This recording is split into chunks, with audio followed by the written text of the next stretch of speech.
Recording. Okay, welcome to the Boston AWS meetup, otherwise also known as BOSA, the Boston User Group.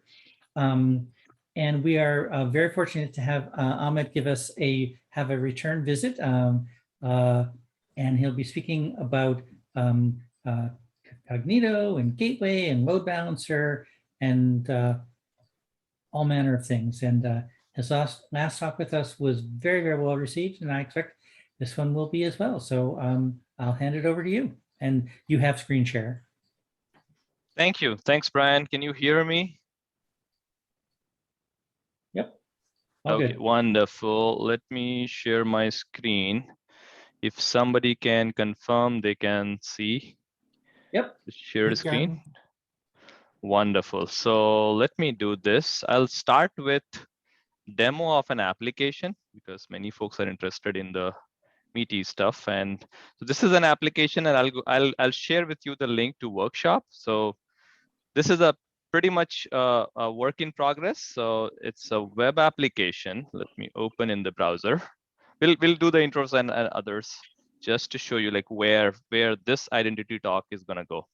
So it's a Vue framework based web application. It takes credentials. Okay, and I enable the MFA. Okay, that's awesome. So I have a authenticator one time. So let's hope that generates. And it is about to expire, so I'll have to wait for the next one. Okay, now I got it. Put the keyword 618. Confirm the MFA code. Thank you. So sign up, sign in, and then think of it as a client-side application calling a web API gateway-based API. So I put in the information. Let's take my office address in New York, Amazon AWS. Okay, it's in New York. Okay. Okay, good. Create the contact. Great. So the demo works. This is the demo. I'll be running through the whole workshop code. If one thing that you want to take away from this is this end-to-end workshop, so it pretty much gives you things created in your machine. You can get started, deploy, create, follow this one step by step, so that you will have a resource which you can. Let me put this in the chat. Where do you have the chat? So that folks get the one thing at least. Cool, wonderful. Let me share my screen now back. And we'll be going through that workshop in detail. Okay, that's the application. It has the code end-to-end implemented, so you're pretty much good to go. Okay, so that's the application side of it. What are we going to talk for next 40-45 minutes or so? Identity for your application on AWS, right? That's the key thing that you would take. I don't claim that you will know end-to-end because it's a pretty broad topic. I'll make sure that you get the basics of things, and then make you dangerous enough that you can go and explore the resources further. This is the agenda I have created. I was told there are different levels of experience and knowledge here. So have the little bit of basics and then go into the actual SDKs implementations. I come from dev side, so I do more dev oriented. So, but if you feel free, stop me anytime if there is any questions. I would love that. My name is Amit. I've been with AWS now 5 years, little over 5 years. Pretty much 4 years as a solutions architect in New York, working with obviously the large banks, financial services customers. So I have tons of glitchy, unique use cases of identity. So I would love to have use cases based conversations and I learned from these meetups because I'm sure you have ton of information and use cases that I can learn from and take those feedback to the service team. Okay, so we will touch upon the identity basics and then we'll jump into Cognito and understand where Cognito fits in. And then also touch upon what has been our work last year and a half or so, and give you resources. Like I shared you one workshop, but I have other workshops and documentation for you to further explore Cognito. Very Initially, I'll run quick on the basic side of it. I mean, identity before and after, right? I mean, classic corporate firewall, employees, hundreds. We moved to, because of the consumerization, microservices, SaaS-based application, cloud, things has changed. So the keywords are defense in depth. No longer you can only be at the front. You have to have the security at each layer. That's very, very important, right? So we are moving towards zero trust. Not just employees, it's partner, contractors, application, end users, machine to machine. Can a compute take a role? Right? All those kind of use cases. Resources now are in significant trillions, and user is not just user. It can be IoT device, it could be other devices. FinCerts have large amount of newer regulatory, and similarly, you have the needs of data privacy and others. So things, the context in which we are today, right? Let's go from identity basics. You usually start with a user has attributes, first name, last name, email. Sometimes you may have additional attributes. You may group them together from a management convenience, give them permissions like, hey, this set of users get these rights, this sort of user gets these rights. And typically there are two flows which I see. In one is the employee-based flow and another is the consumer identity-based flow. So if you take the corporate identity flow, an employee joins, he does on a project, he changes his role, he gets assigned to another project, so permission changes along those path, and then he leaves. Basically, his identity becomes inactive. Consumer identity, let's take a web application, mobile applications, where end user, end client, consumer, customer comes in, he will sign up, right? And then sign in every day when he's accessing or she's accessing the features. That has its own flow. Sign in, sign up, registration, and you may have tiering in your web applications like, hey, professional tier, premier tier. So based on that, there is permissioning involved, right? So that's another flow. Machine to machine, and interacting with not just your own IDP, but interacting with federations, right? You may interact with Facebook, Twitter, Amazon, Google, Apple, right? So that's another situation where authentication may be outsourced to somebody else. Top level use cases that I have seen in my 4 or 5 years of working in the cloud, I see this top level corporate versus consumer. Mostly employee and user use cases is what we are focusing today, but we'll a little bit touch upon the corporate employee also. User point of view, this is important that you understand the different set of users, right? When you start with AWS, there is a operator-based user. So basically account, VPC creation, putting resources. Somebody mentioned DevOps engineer they're looking for. So basically the DevOps engineer will run Terraform or CloudFormation or CDK scripts, which will create those resources. So DevOps guy needs permissions, right? So that's an operator flow.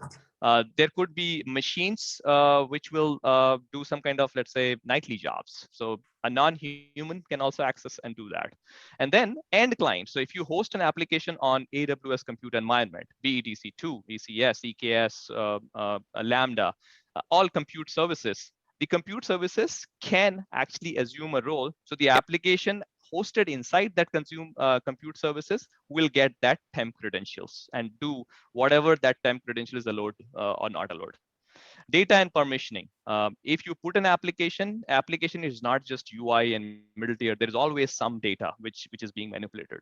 Classic CRUD-based applications, right? So when you move data from one data store to other data store, there is a permissioning involved also. Like, hey, Amit, I want my data to move, but along with that, permission should also move. I don't want permissions to sit separately. You may have that kind of needs. End-to-end CI/CD, SDLC flows where check-in, commits, who promotes the code. Again, those are permissions. Custom applications, authentication and authorization. I mean, I have seen many customers ask, like, how do I do custom authorizations, right? So in that case, the customer or enterprises may have their own authorization store, and they would want to have some kind of hook to check and see permissioning and then flow. So maybe a broker layer and doing STS-based token vending. Role attributes, again, we discussed that there are straightforward attributes for a user, like username, password, first name, last name, and email, but there could be a need to have custom attributes. Fencer, I'll give example. There are analysts assigned to set of accounts. They have a categorization for accounts. They do not want one analyst accessing from one category into other accounts.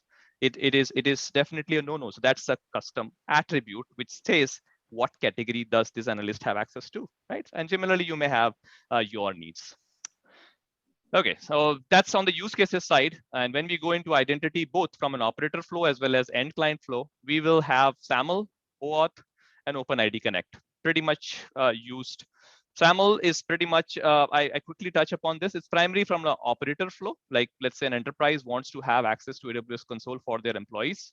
And think of it like there is an IDP, Active Directory or Azure AD or Okta or others. There is a predefined metadata exchange between AWS and the IDP. So that user once authenticated, the SAML assertion that gets generated goes to AWS. AWS, because they have done the metadata exchange, understands it. They may have done the mapping for, hey, if a user belongs to this group in this Active Directory, he gets this role in IAM, right? So that's the model you see. What is SAML? It's a XML-based representation. It may have set of attributes. And those set of attributes you can use to do authorizations. So IAM policies can actually get access to that attribute and do authorizations.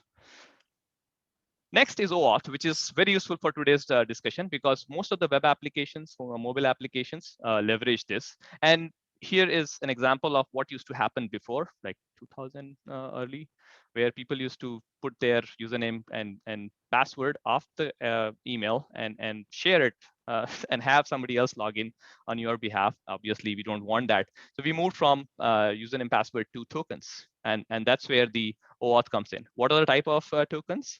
Access, ID, refresh, again, AWS, Amazon Cognito terminologies. ID token, user principal, access token, what kind of things that he can do in terms of like scopes. Refresh token, like all the things we are talking here, temp credentials, tokens, everything has a validity, right? After which it becomes, it expires. So refresh token, if let's say you want to get another access token once it is expired, you can use the refresh token, get another access token. So very quickly, OAuth is authorization. OIDC was built on top of OAuth to do authentication in web layer, right? So authorization framework and authentication was built on top of, so that is what the OIDC stands for.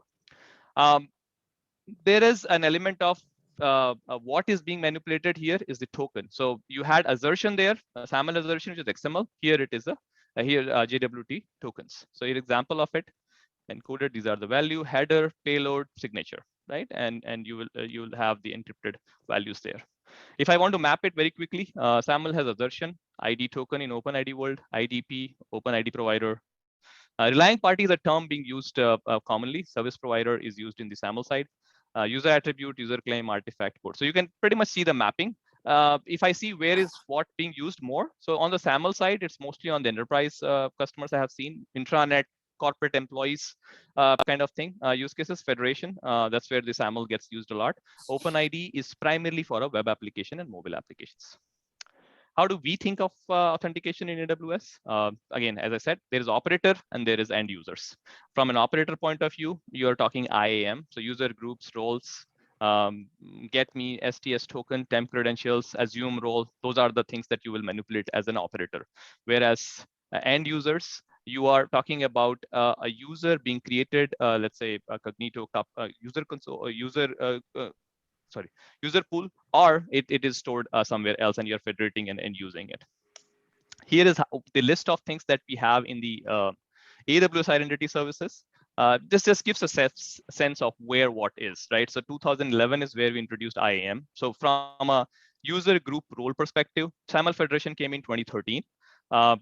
Cognito was launched 2014 for mobile and web applications. Now it actually gets used in many different use cases. Organization evolved to like get list of accounts together and do like a common things like SAP. You can actually define those policies and all the accounts adhere to that, right? Initially, it was basically aggregation of accounts from a billing convenience management, but it evolved into a organization management. So all the accounts may be linked via hierarchy, and then you can manage them. SSO, external directory. So we have a service called AWS SSO, and then it supports external directory. So if you want to, if you have mastered in Okta or Azure AD or somewhere else, so we integrate with that also. IAM Access Analyzer and others. There are several others which I have not listed. Okay, very quickly from an operator point of view, these 4 things you want to understand. Operator point of view essentially means if you are accessing AWS resources and you're manipulating AWS resources, EC2, Lambda. So there is a IAM involved, primarily a role, because nobody wants to work on permanent credentials. It's a good idea to not work on those. If you do, then obviously rotate. And federate, once you have the role defines the policy. So identity, resource, policy. Policy will specify what that identity can or cannot do on a resource. If you call an API, there is always a underlying authorization header that gets added. It's the HMAC signature, right? And your compute environments can also assume a role. So if you have EC2, Lambda, others can assume a role. Here is an example of a policy. LO deny takes precedence over the LO. Principle of least privilege is always important. So those are all identity basics. Now we come on to the consumer side of it. So when we talk about consumer side, essentially, I like to use the term B2B, B2C, B2E, just from getting a sense of where this fits in, right? Take a classic retailer. A retailer has a website, right? Consumer-facing website. So this is a B2C use case. Retailer is exposing its features to the consumers. Consumers can come and access via their own, or they can actually federate and log in. So authentication can be done somewhere else, and then they can come to the retailer's website. This is a 100% match for Cognito. This is where Cognito should be leveraged. This is B2C is where Cognito fits in, right? We have another service called SSO, and if you have, like, let's say, hey, Amit, in our organization, we are creating intranet applications. Should I use Cognito? I mean, at that moment, I would say mostly if it is a carts application, in that case, you use SSO pretty much because it's just federation, go in.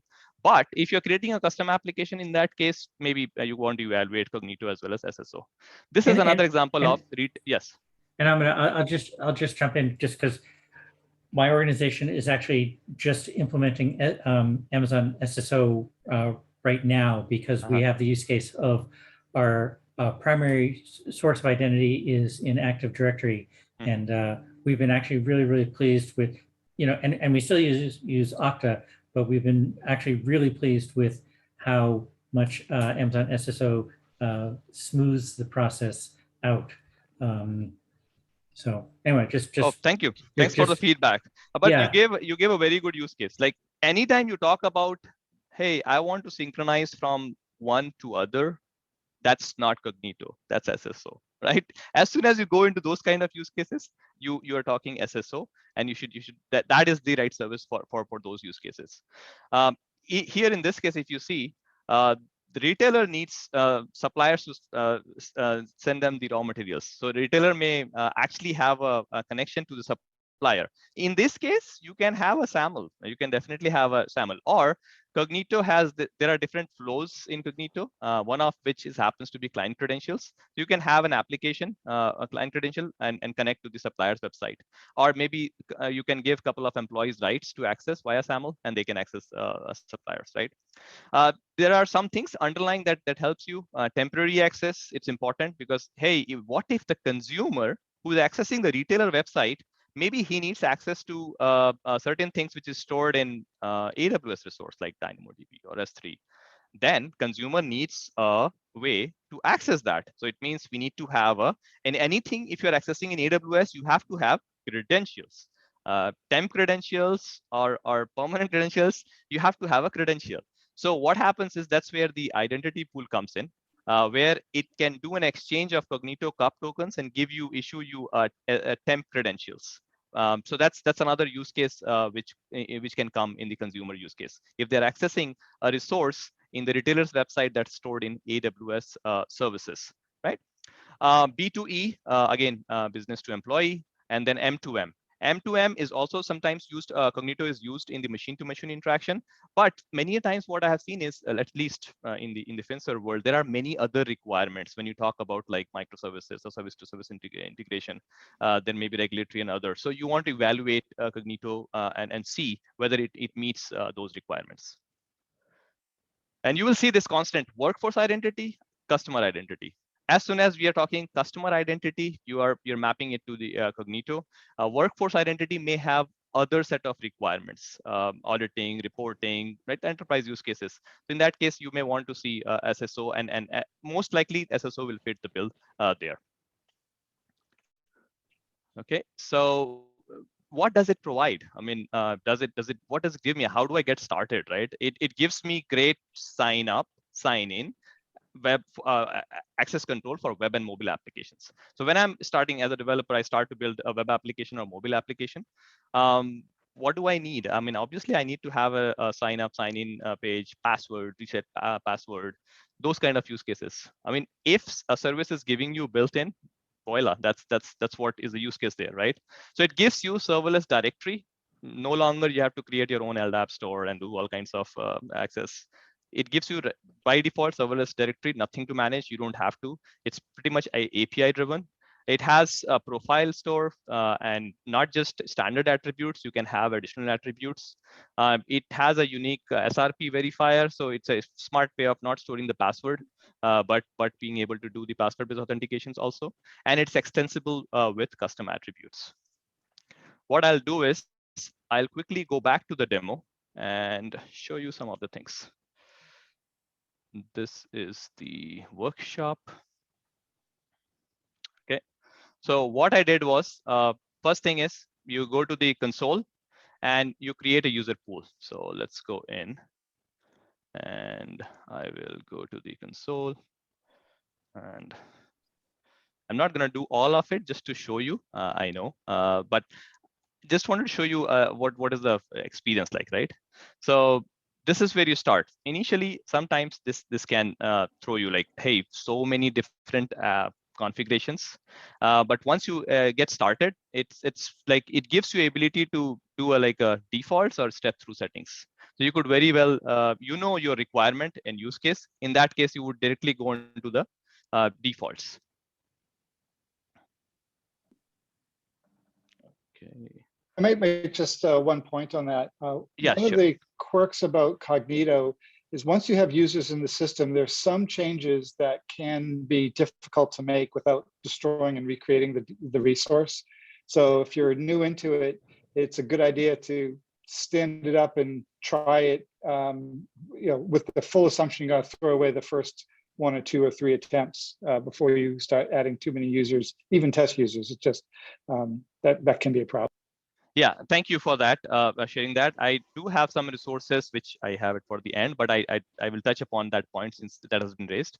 There is other information that you definitely want to review is the actual quota and limits, right? I do not want like people to actually start using and then they say, oh, we didn't know about this limit. It's very important because many startups suddenly can see a significant adoption and growth.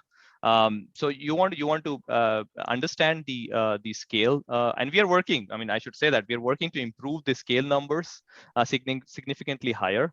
But you definitely want to review the limits.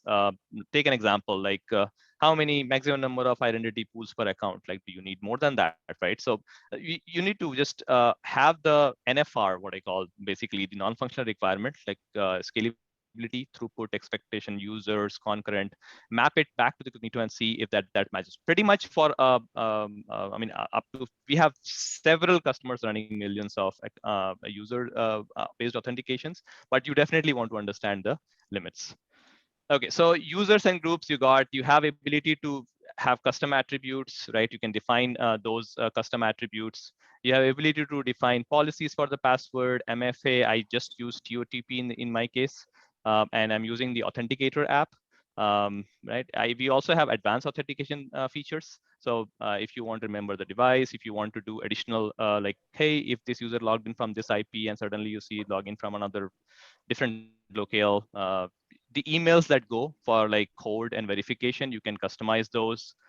Tagging can be done. Obviously, it's very useful for cross-charge, compliance, governance. You can track devices. You can integrate with applications. So in this case, I have integrated with the application, giving the app client credentials. So then the application does a call to get a code. That code be used, call, let's say API Gateway and others. You can do hosted UI in Cognito domain or your own domain. So basically hosted UI, I'll quickly be showing you that. In your application, you pretty much route, get your sign-in page automatically, and then come back to your application with that token. We can integrate with the different identity providers. So this is a summary of like what you would be doing usually when you start with Cognito. So if you are working, let's say with identity pools, the key distinction between user pool and identity pool is where the authentication happens. In the identity pool, you are actually giving it to somebody else, so federating in via Facebook, Google, other providers. Right. Once you have passed that, that's when you will use. Let's go back here, and no, not this one. Here is my workshop. I'll quickly show you some of the things. So let's take a sign-in form. Yeah, here you go. So this is a JavaScript based. On the client side, I use the standard, Cognito has different set of SDK. I'm using the JavaScript one. And if you see, I got the pool, and here it takes the attributes, what attributes that needs to be passed. And then it does the authentication of the user. Sign in, right? Sign up, MFA, each side of things. Hey Amit, you actually did not tell me how did you map it. So here is a configuration. The pool that got created, that pool has an ID, and the app client that I created there. So if you see here, yeah. So here's the pool ID, right? And integrations I did with the app client. Here's the app client ID. You specify those, so it gets the connection to call. You made a contacts call, so I'm pretty sure you're doing API gateway. So let's quickly go into API gateway. This is the API gateway endpoint. This is a REST-based call, contact API. And what I have done is I have created a custom authorizer. So this is the authorizer, and I have configured with the Cognito. Right, if you see here, Cognito user pool, the one that we had. And in the actual APIs, if you see the authorizer, hopefully the demo gods are happy, delete, click on that. Okay, and you can see here, I have configured the authorizer to be Cognito authorizer. So essentially the caller gets the access token, passes the access token to that endpoint. Okay, that's how the link has happened. Let me go back here to the deck and come back to the place we were talking about. Okay. So low cost, get started, customizable UI. Yeah, so user pool, identity pool.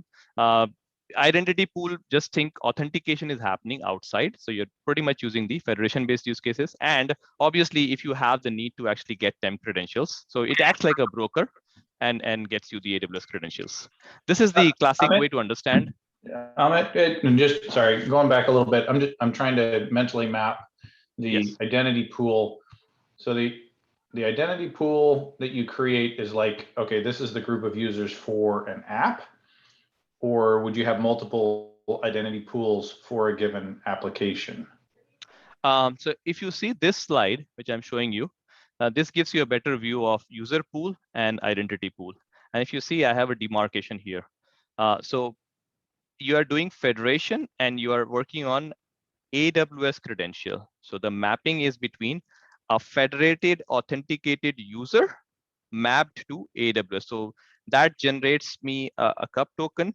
Cognito does the glue of taking the cup token, and Exchange give you a AWS temp credentials. So this is the time when you create identity pool. Now, do you have to, can you do Amazon, Facebook in the same app? Yes, you can definitely do that. But the key distinction here is, in this case, like user pool can also act like IDP, right? It has its own managed user directory, right? It gives you hosted UI to integrate. And I quickly show you what that hosted UI looks like. I don't have a hosted UI.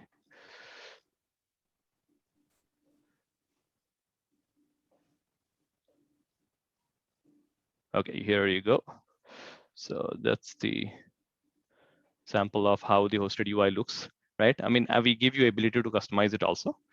So that's where either when you start, you look for both. Like, hey, do I need user pool or do I need identity pool, or do I need both?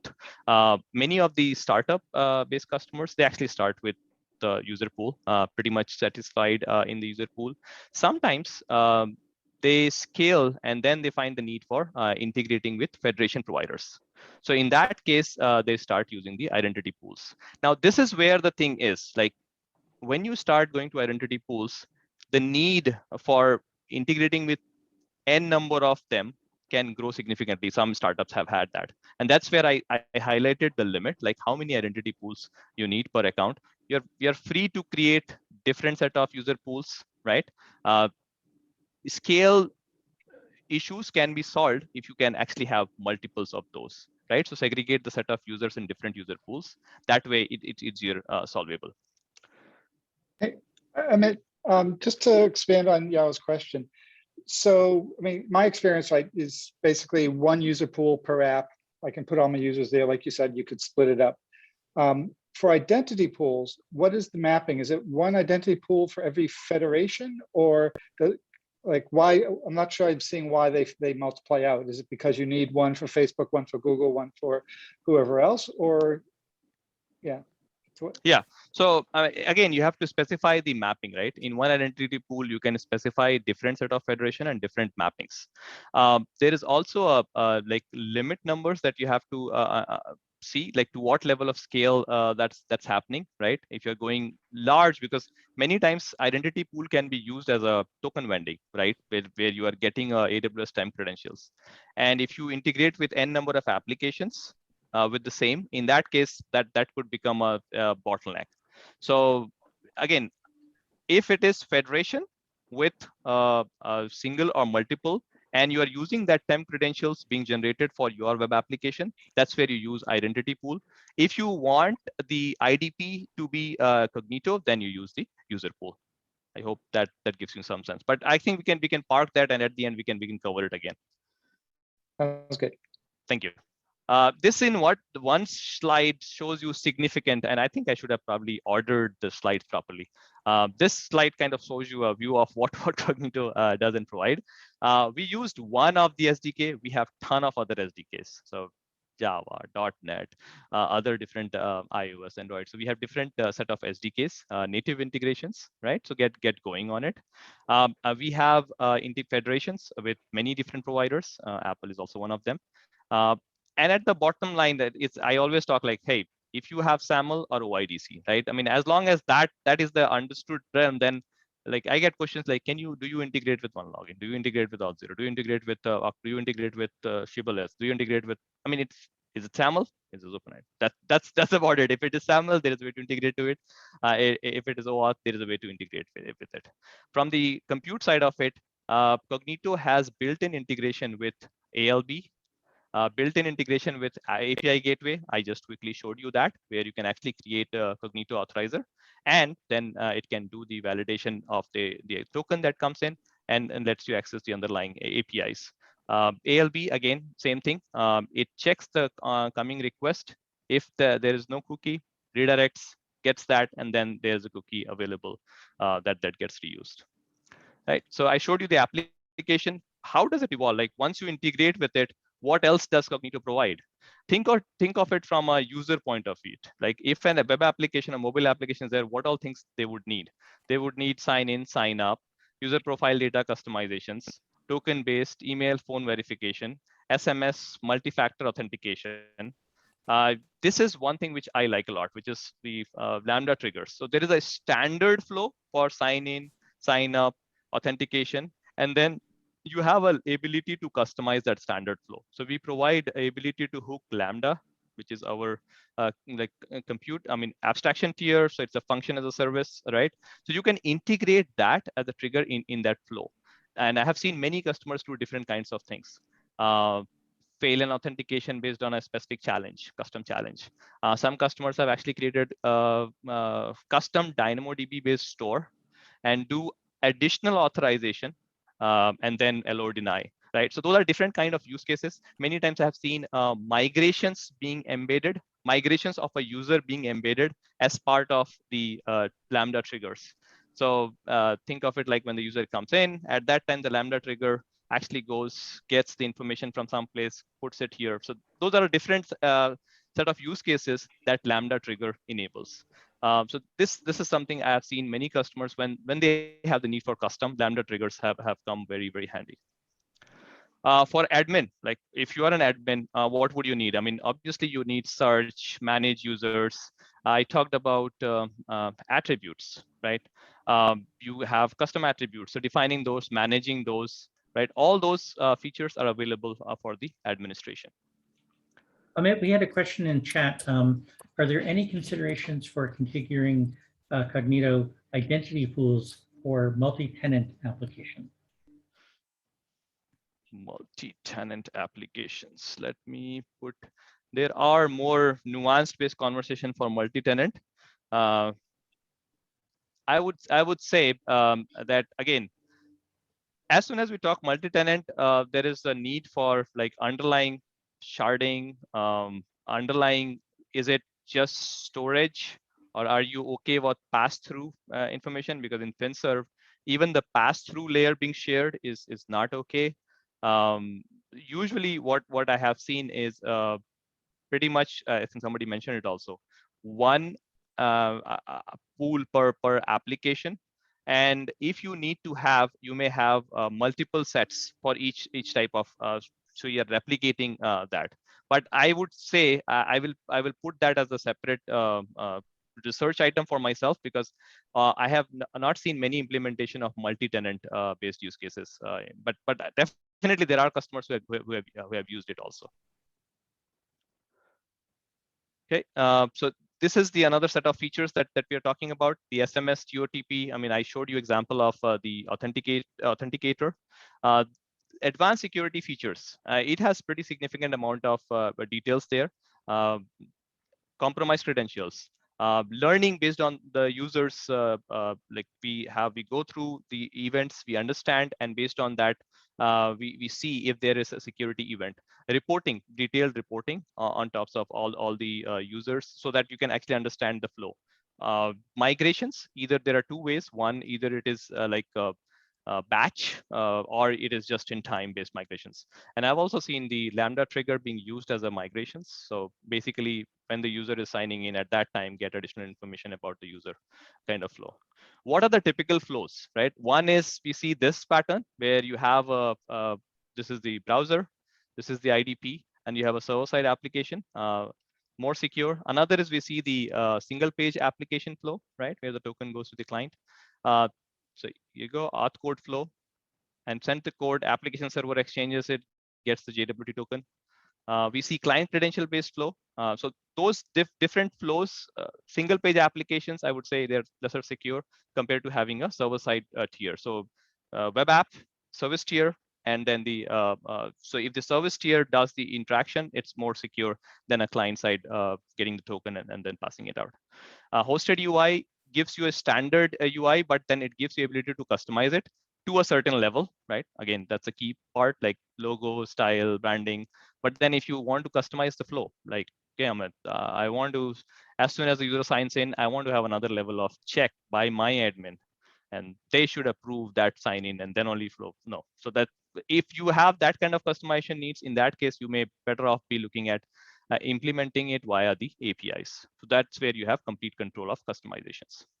Hey, can I ask another question? I mean, one of the, there's definitely a convenience if I'm trying to use an Amazon service and I don't have an Amazon account. Yes. There's definitely convenience in using one of these social logins, but does Amazon take any position on by using that? I'm tremendously increasing my blast radius. You know, using, you know, sign in with Google or sign in with Facebook, or even with Amazon, I'm just increasing the danger of the exposure if any one of my credentials gets leaked. So, you know, I've told my family and anyone who will listen, don't use social logins. Okay, that is is a good amount of discussion, I would say. Yeah. We are trusting, right? I mean, if you are allowing you're trusting that other provider to have the right set of security. And I would agree and disagree both the way. But this is what the norm is. Pretty much all the websites that I use these days has an ability to actually authenticate against some others. I'll give example, like the CFP's sessionize.com. I log in and it has plethora of menu options, like do you want Twitter, do you want Microsoft, and that kind of thing, right? So I think it is evolving towards being acceptable. And yes, I would say based on the recent set of attacks, we probably need to have, for sure, I mean, two-factor needs to become default. I mean, password is passe. I mean, that should not be the case. And once you have multi-factor and then having that advanced security features, which can actually check the user locale, IP, and other information, right? What is the typical set of attributes with which user comes in, the metadata information, versus newer side, and many of them have actually significantly improved. You see Google or the others immediately saying this is a new device, we don't recognize this IP, we don't. So those are good progress. Now, am I person who can make a decision? I don't think I have a say there. I see many. Here's one thing I would say. Have I seen a large enterprise FinServ implement? No, I have not seen it. Maybe there are others. Have I seen a startup and mostly consumer-facing based retailers or providers actually use it? Mostly, I tend to see yes. So I think it probably also has to do with the amount of data and the reputation risk, probably that all goes with it. Well, I think one of the things is if you're building a site and your goal is to capture anonymous, or what formerly were anonymous users, and you want to get them to be named users, you want to use the social login because it's the widest net and lower security. But if you're building like a FinServ app or any sort of app where you're not just trying to pull people in, but it's you care about sort of a secure experience, you probably want less to be doing anything with social. Wouldn't want to add that footprint to your app. So it really depends on what your goal is and whether you think it's going to turn away customers or not. But I think it's people that are trying to build their customer list are going to add the social logins, whereas those that really more focused on security, will put a little bit more of a barrier by saying, look, you're just going to have to sign up directly with us. Yeah, I would agree with that. I would say I'm seeing more of the social logins used when, like, say, an online retailer is selling products and they'll use Amazon for payment and you can sign in with Amazon at the same time, kind of a thing. So I think it's very much, I mean, to Ken's point about reducing the barriers to, if I have to go sign up for an account and then put my credit card information in, I am less likely to want to use that retailer's, bespoke interface. I'm going to go try and find that thing on Amazon so I can just click and buy and be done, right? That's where I'm seeing it. Yeah, I mean, in my observations, mostly newer consumer-facing website tends to have that, because most of the consumers are okay with actually logging in with and most of the enterprises are still not okay, and that's why we see tremendous amount of let's take how the world has evolved. We had the HTTP layer, we went into like putting envelopes on top of it, we went to SOAP, which was like another layer on top of that, and then we found that, hey, it's too bulky now, let's move away and get rid of SOAP. We come back to the REST based, and then there is still additional layer of security. I mean, security has moved up the chain. Now it's the application tier which has bulk of response. Yes, network and others play a role, but application right at the front, which is the entry bar, and data exfiltration, right? And that's another requirement. Like as soon as you come in and an API call comes in, hey, Amit, in my, let's say a user in my organization, if he's working on his personal account versus organization's account, the data being shared should only go to, right? So again, data exfiltration, security requirement, the needs of FinServ are way little bit more different than this classic startup, which wants to have as many users come sign in so that they get a more wider reach. Again, it's a wonderful point, Brian. How have I seen integration of Cognito? There is pretty much 3 flows that I have seen. One, Amplify, if you're not familiar, it is a pretty significant, widely used comprehensive library for building web applications, JavaScript based. So if you are building web applications, definitely you want to look at Amplify, and they have simplified it. So what they have done is they have actually created another abstraction on top of Cognito. I'll give example. Cognito, add auth to your application, and it automatically seamlessly creates the underlying pool for you. And gets you going like within no seconds. So JavaScript based web applications, definitely you want to explore the Amplify. The second, which we see, is the hosted UI based integration, right? Again, if it is existing applications, web applications, then this is where you want to be using the hosted UI. But if it is JavaScript based, then I will still say Amplify is probably a better bet. The third, which I see very common because many times people want to have good amount of customizations. In that case, it's the Cognito API. And the one that I showed you, the application is pretty much using the Cognito API and integrated its own UI and the flow completely. Here's an example of code flows for SRP based. I have a ton of other samples that I can share. This is a typical flows. I showed you this one, basically API gateway based call, where you have a Cognito authorizer and ALB based, and then there is a custom, which is basically the identity pool doing interaction with the STS, getting a temp credentials. This is the flow you can see for the ALB based, right? Request, it will check, do you have that cookie, auth cookie? If that is not, route, get that, and then after that, LO that access. And ALB has a built-in integration for the same. This is another flow, which is client credential flow. So you have a client instance, think of it like a service-based application or server-side-based application, right? It has the information like client secrets, and based on using that, it calls. Once it gets the access token, passes on to maybe API gateway or other services, and does the next set of operations. You can do Cognito authorizers. You can do IAM-based authorizers, right? Remember, ID token, access token, refresh token. ID token has information about the principal, the user. Access token has about the scopes, like what can or cannot he do. And refresh is to refresh the access tokens. You can do custom also via Lambda authorizers. When I say custom, like maybe you have another layer of, I'll give example. FinServe has custom entitlement stores, and they check with that authorizer, like what is the entitlement this user has, and based on that, they allow or deny, right? Attribute passing, and that attribute passing used inside your application. Here is example of ASP.NET based application where it has an OpenID direct integration where you can actually decorate your functions to specify like, hey, I want to make sure the user who is calling this has an admin role. The user that's calling this has a read-only role. So you can actually have that kind of implement. Some of the higher languages have that, and some you will have to just get that attribute and then do a custom authorization. Right. This is another example of ASP.NET Core Identity Cognito. So it also integrates with the .NET OpenID provider NuGet package directly.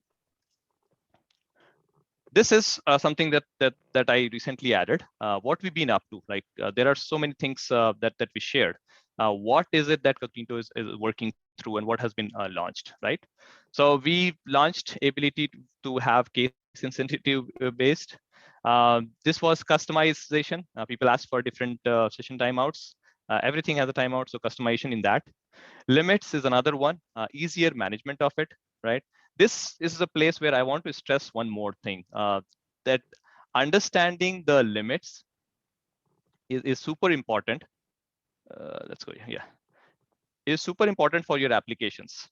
To what level, and I'll be upfront about it. Like there are some highly scalable use cases where Cognito may not be the right fit. I'll be honest about that. And you may want to explore others. There are several other partners that we have, right? We work with OneLogin, Auth0, and others.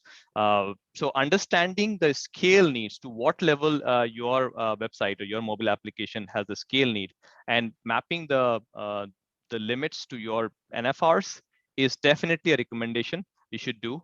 And if you have questions, reach out to the AWS rep. We were happy to have additional, like review your use cases and tell you that, hey, and we are working. I mean, if you the current roadmap is basically more scale, more throughput, more higher limits. So all is work in progress. But as of now, you definitely want to have, because we don't want you to like, hey, I was not told about this. So we have the limits documented, pretty detailed.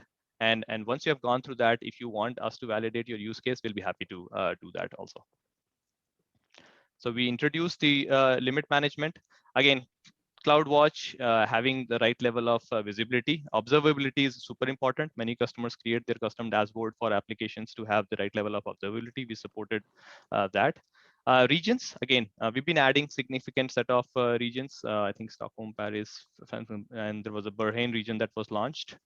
We integrated with custom, right? I mean, you want to use the other providers. So Twilio, SendGrid, PagerDuty, we integrated with those. Attribute came in, attribute, and it is super useful for those authorization use cases where you're able to get additional information, right? And then those attribute gives you the information about the user, which can be used in application flows. CRUD applications, authorization for what the user can or cannot do. There are different set, and many times the attributes are created also to map to the federation. Federation gives you something, and then you create another attribute to map it to and get that value in your application. Refreshed revoke token was launched recently. Like, I mean, what? So they have validities. Now, if I want to, revoke the tokens. So we just launched ability to revoke the refresh tokens from a security point of view. Once revoked, essentially you cannot use that refresh token to ask for another updated access token. Right? Do we plan to actually give revocations for other token types like the ID tokens or access token? You bet we do, and that should come in due course. Yeah, I'll just say on that one, you can get snagged if you have your refresh policy set to like the absolute max limit. You know, that duration before they have to go get their next refresh token, it's going to be a bit of time. So just be mindful of what you set that to, because I think that's going to be important when you're trying to revoke those tokens as well. Thank you. Thanks for that. Security, I mean, again, there are different set of customers and different needs for each customers, but we've been like, there is a, I would say from Cognito team point of view, like we want to be solid operationally, everything, right? I mean, it's a security is always job zero, right? We're making sure that it's running. But if we also want to balance, like if there are feature requests, if there are scalability needs, we are continuously working. So there's a fine balance between the same. Anytime there's a security, everything is dropped, and first thing we address that security. Here is another thing that we launched, basically vectrust.ai. It's the Cognito integration was launched. What can you expect, right? As I said, higher limits, more throughput, larger pools, more attributes, because this is some of the feedback that we have already heard, and we are working through that. Timelines, again, as it goes with the SDLC, there cannot be any specific timelines that I can talk about right now. So I didn't see lower prices on that last slide. Can we get that as a bullet? Sorry? I didn't see lower prices on that last slide for some of the upcoming changes for Cognito. So that's something we can get on there as a new feature request. Okay, let me put that. I think up to 50,000 users are free, and then okay, but I'll put that feedback.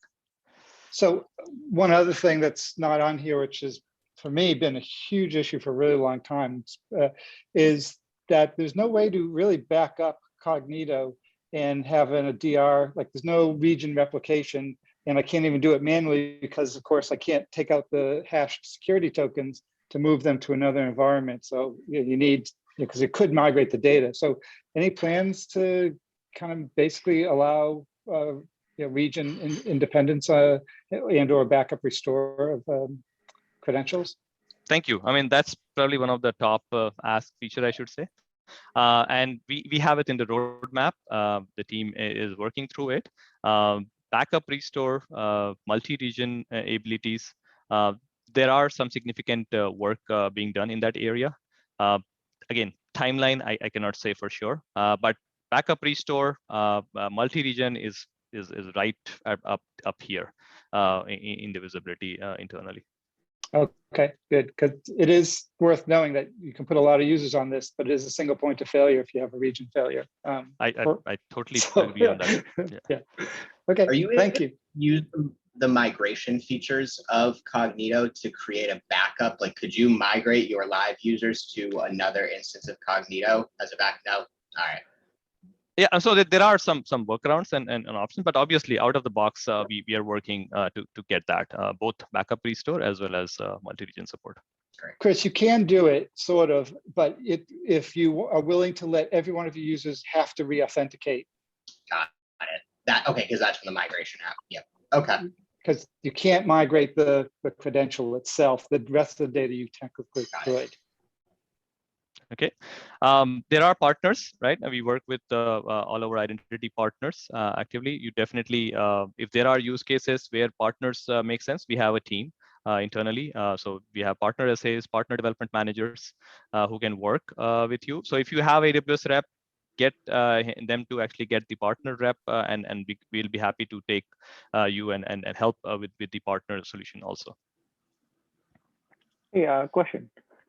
Yes, sir. So we're trying to launch a B2C app in China, and I wanted to use Cognito, but it turns out that user pools are not available over there. It's only identity pool in China. So what are our options if we wanted to do both authorization and authentication? You know, I will have to check on that. I have, I think, heard this once, but I need to check if there is a roadmap item on in the works. I'll take the feedback here. I can actually speak to that in that we had at my company, we had been looking at that and ran into exactly the issue you raised, and we asked our TAM about roadmap, and we got a very, yeah, it could be on the roadmap sometime. So I wouldn't hold my breath for that. But would you recommend like just using Cognito for like authorization and like, I don't know, going to like Okta or something for the user pool management, or just go with a completely different solution since Cognito can't do both? I think this would need a little bit deeper conversation, but we do see some customers actually use Cognito just for identity federation, just for the like service-based calls and getting federated. So again, it would be a little bit deeper conversation on what those use cases are and needs. So feel free, I mean, to reach out. I'll put my email. I can get the essays also involved from your team. But I took note on the China question that you have. Okay. Okay, so quotas is one. Actions, we have a pretty detailed API library. That's another one. The advanced security, definitely want to understand. Last but not the least, we keep updating the FAQs. So many of the common questions get addressed via the FAQs. So if you have not touched that, you definitely want to look at the FAQs for Cognito. And I shared one of the workshop. I have 2 additional workshop, which I will share. Let me stop this. I will put my email ID for the folks who had questions and feedback. Please reach out. I am already creating a list of things from a PFR and roadmap point of view. So I'll be happy to take and update you on what the current status is and at least give you a high level information from the team. And if you can you give us the if you can give us a link to the slide deck, we'll put it in the group. Yeah, I am just creating a PDF version of it, and Okay. I will put the PDF of the slide deck into the Zoom itself. Question Okay. for you. When I first started getting into Cognito, I didn't know a whole lot about identity and things like that. And I saw a bunch of these things. I had like my client ID, my user pool ID, and a lot of these IDs, but I had a hard time learning what is safe to be like an environment variable exposed in my front end application versus what should be a secret. I heard you say that you guys keep updating the FAQs and maybe some of that information is out there, but I was curious, is there somewhere that we can go to that says, hey, these are the parts of Cognito that you need to keep locked down, and these are the parts that are safe to be public? I mean, we have security best practices based information published in our documentation. Specifically talking, I mean, again, as I said, right, I showed you two like single page application versus an application that has service tier. I mean, any day I would prefer a service tier in an application. But as soon as a token goes on the client side, again, depending on the signature, encryption, and other kind of things. But if you have not explored the Cognito documentation on security, I'll be happy to share that information too here. And you gave me an idea of probably there is a, if like in serverless, we have this 12-factor designs. Similarly, maybe in Cognito, there is like token handling best practices probably. Yeah, that would be great. Because you go through tutorials, reading Medium articles, you don't know if the people writing these things are following best practices or if it's the quick and dirty POC to get something up and running. And so as you go to operationalize some of this stuff, take it to production, it's great to have kind of a checklist for someone who this might have been their first introduction to identity and user management. Yeah, I agree on that. You guys see the deck in the chat? Do not. It says uploaded, so hopefully. It may not be the quickest to transfer to, 30-some people. Right. If you can send if you send it just to me, I'll put it in the group. Okay, let me do that. Okay. And while we're doing that, I want to sort of start to wrap up. So we've got a couple things left. I want to show you the poll results. I put a link to our after meeting survey, which we'd love for you to fill out. We've got a couple of raffles, and then I think Yara is going to tell us about a couple other meetings on the coming in. But let me just share the poll results. It's actually pretty interesting. I mean, we have continued to have lots of new people, which is great. A lot of folks from Boston, a lot of folks from outside of Boston area. Always love to see some folks international. A real split between experience levels, pretty heavy on the expert for this one, which is kind of interesting to see. About 50-50 on the certifications. And we continue to see a bias towards hybrid meetings going forward. And only about a third of people planning on going to reInvent. So that's sort of in line with what we've been seeing. Yaro, do you want to tell us about any meetings coming up? So our next meeting is tentatively for the 30th of this month. We're still negotiating with speakers on scheduling. We have a few things that are kind of in the pool for talking. We've got a couple of speakers that are security related. One is more focused on analytics and how you get visibility, especially when you start doing Lambda-based applications where nothing is permanent. And another speaker is coming out of the security industry and how you go from actually doing red team attacking and into blue team, and how do you defend it when you're in the cloud. And then another speaker that we are looking at scheduling at the end of October is looking at EKS, and he's going to go deep dive into that. Excellent, excellent. And as always, if there are topics you would like us to cover, just message us in either on Meetup or in Slack, because we want this to be responsive to what you all want. And we generally do a trivia-based raffle. Amit, do you have since people don't tend to be able to come up with good trivia questions, I default to sci-fi trivia. But Amit, if you have a trivia question you'd like to answer, and we're raffling off two $50 AWS credits. Okay. And I'll give you time by asking my first trivia question. And the way we do it is first one who types the right answer in chat wins it. As good geeks, we all know that the lithium is what powered Star Trek ships, what kind of ships were powered by Tilium?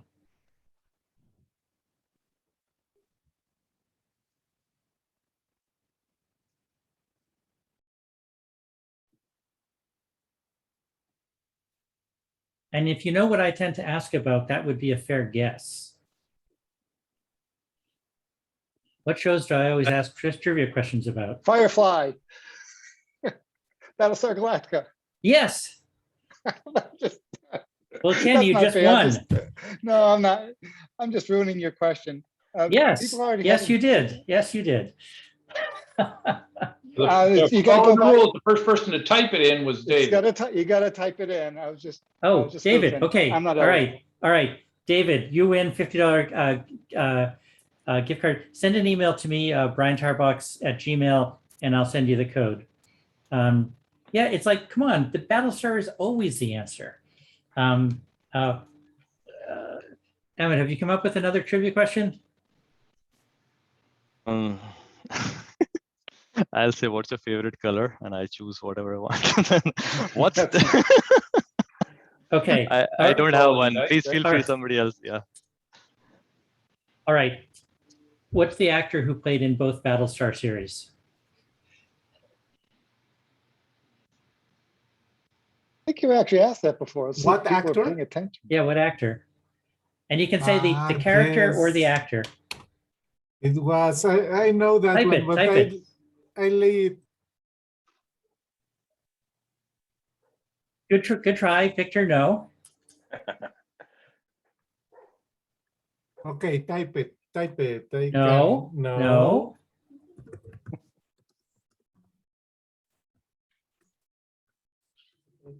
Oh, Maybe, David, that's kind of right, but Sarek isn't a Battlestar character. no. What was his name? It wasn't Sarek? What was the name of the Oh, yes, actor? yes. You're right. It's the Tom character. Sarek. Yes. Okay. All right, Oh. David, you get the other one. Okay. All right. So Woo!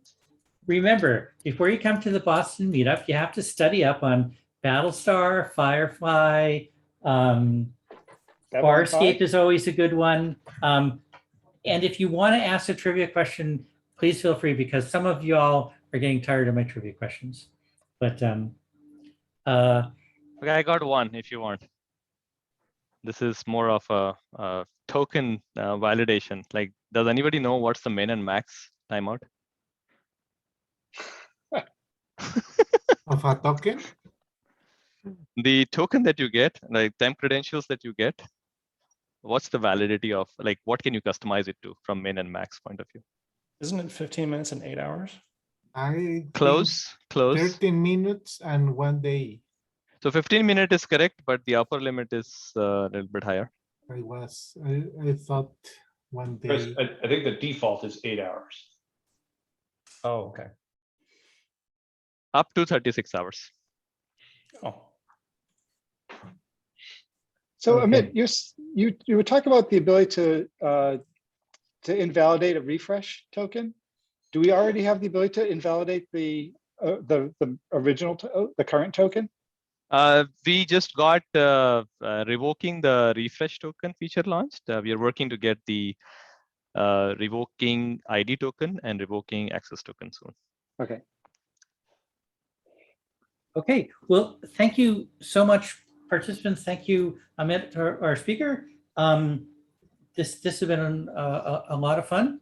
We'll see you in 2 weeks. Hopefully, we should be able to line up one of our various speakers. But please tell us what you'd like us to cover. Amazon has 300 services, and there's probably interesting ones. I'd love to get someone to talk to us about ground station, just because, you know, satellite ground coverage as a service. I mean, that's just sort of ridiculous. So anyway. I do want to thank for the feedback. I think there are several use cases I have taken, and I'm going to take that as a roadmap items. If you have any additional feedback, we are embarking on a good amount of changes. So please share those, and I promise I'll update you and I'll respond to you if you send me an email. Thank you. Thanks so much. Great talk. Appreciate Okay, it. great. Thank you, guys. Thanks. So leadership Thanks to team is you. going to stick around, but everyone else, see you in 2 weeks. Have a See good night, you. team. Hey, everyone. Thanks for joining. And I'm going Ryan, to you want stop to the, stop recording? Yeah. yes. How do I do that? Stop recording.